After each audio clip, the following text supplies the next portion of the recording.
ఈ కార్యక్రమాన్ని వీక్షిస్తున్న మీ అందరికీ నా ప్రేమపూర్వకమైన యాశ్వా మెస్సయ్య గారి దివ్యనామంలో షలోం తెలియపరుస్తున్న తండ్రికి మహిమ కలుగునుగాక. ఈరోజు ఈ వాగ్దానాలన్నీ కూడా యావే మనకిచ్చినట్టు ఈ వాగ్దానాలు నెరవేరునుగాక. తండ్రికి మహిమ కలుగునుగాక. తండ్రి చేసిన ఉపకారాలు బట్టి దినమంతా మనల్ని కాచి కాపాడినట్లుగా ప్రార్థన పూర్వకంగా ఆయన సన్నిధికి చేరదాము. కృప కలిగిన తండ్రి, పరిశుద్ధుడా, జీవాధిపతి, ఎందరైతే ఈ కార్యక్రమాన్ని వీక్షిస్తున్నారో వారిని, వారి పిల్లల కుటుంబాన్ని దీవించమని, ఆశీర్వదించమని యెహోవా మెస్సయ్య గారి నామము ద్వారా అడిగి వేడుకుంటున్నాం తండ్రి. ఆమేన్. పిల్లరా, ఈరోజు ఈ వాగ్దానం ద్వారా తండ్రి యొక్క సన్నిధిలో మరి ఈరోజు యాశ్వా మెస్సయ్య వారు నేనే ద్వారము అన్నాడు. యోహాను సువార్త 10వ అధ్యాయము 7వ వాక్యంలో గొర్రెల పువ్వు ద్వారమును నేనే, నాకు ముందు వచ్చిన వారందరూ దొంగలను దోసుకున్న వారై ఉన్నారు, గొర్రెలు వారి స్వరం వినలేదు అని ఈ శ్రేష్టమైన వాక్య భాగం తెలియపరుస్తూ ఉంది. గొర్రెల ద్వారము నేనే. నిజంగా నాకంటే ముందు వచ్చిన వారు ఈరోజు లేరు అని, వారు దొంగలు దోసుకునేవారని యాశ్వా మెస్సయ్య వారే స్వయంగా చెప్పారు. కనుక ద్వారము నిజంగా ఎవరు అంటే యాశ్వా మెస్సయ్య. ఎక్కడికంటే ఆయన మనుషులను గొర్రెలతో పోలుస్తూ, ఇదిగో గొర్రెల ద్వారము నేనంటే పరలోకానికి మార్గము నేనే అన్నాడు. తండ్రికి మహిమ కలుగును గాక. యోహాను సువార్త 6వ అధ్యాయం 35వ వచనంలో అందుకు మెస్సయ్య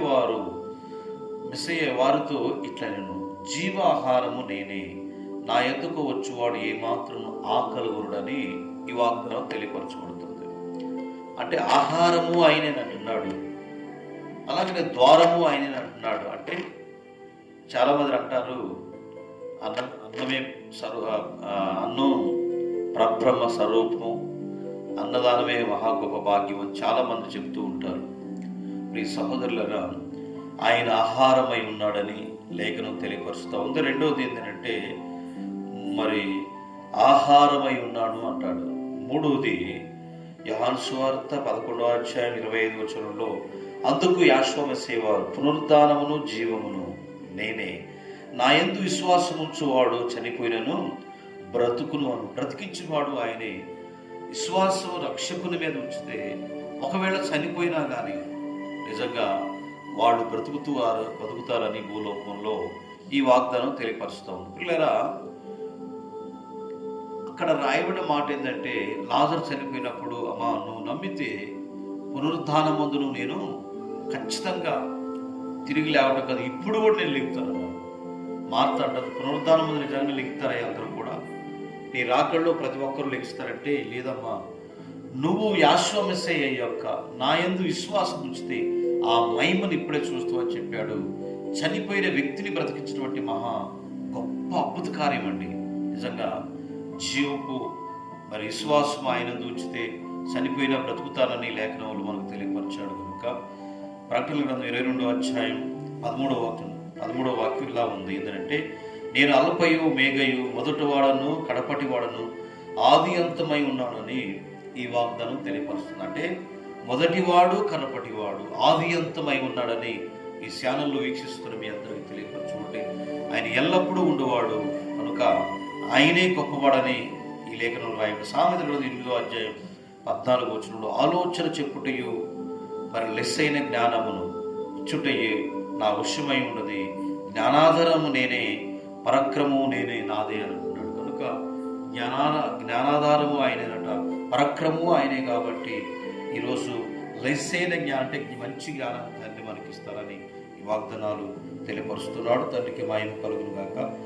43వ అధ్యాయం 15వ వచనం యెషయా గ్రంథంలో యావేనకు నేను మీకు పరిశుద్ధ యావేను, ఇజ్రాయేలు సృష్టికర్త యొక్క నేను మీకు రాజునై ఉన్నాడు అంటున్నాడు. కనుక రానున్న రారాజు ఆయనే, ఇజ్రాయేలు నెలబోయేవాడు ఆయనే సృష్టికర్త. కనుక మనం ఆయనందు మాత్రమే విశ్వాసం ఉంచితే మనం ఖచ్చితంగా ఆయన మార్గంలో మనం నడిస్తే మనం సమస్తము ఆయన ద్వారా. యెషయా గ్రంథం 44వ అధ్యాయం 24వ వచనంలో నేను సమస్తమును జరిగించేవాడును నేనే అంటున్నాడు. అదే యెషయా గ్రంథం 49:25 నేను నీ పిల్లలు రక్షించేదను అన్నాడు. ఈరోజు ద్వారము ఆయనే, మార్గం ఆయనే, పిల్లలు రక్షించేవాడు ఆయనే. మొదటివాడు ఆయనే, కడపటివాడు ఆయనే. పునరుద్ధానమును జీవము నేనే, నా యందు విశ్వాసం ఉంచి చనిపోయినా బ్రతుకుతారని చెప్తోంది వాక్యం. కనుక ఈ వాగ్దానాలను మన జీవితంలో నెరవేరినట్లుగా జీవాహారం ఆయనని చెప్పిన యాశ్వ వైపు మనం చూద్దాం.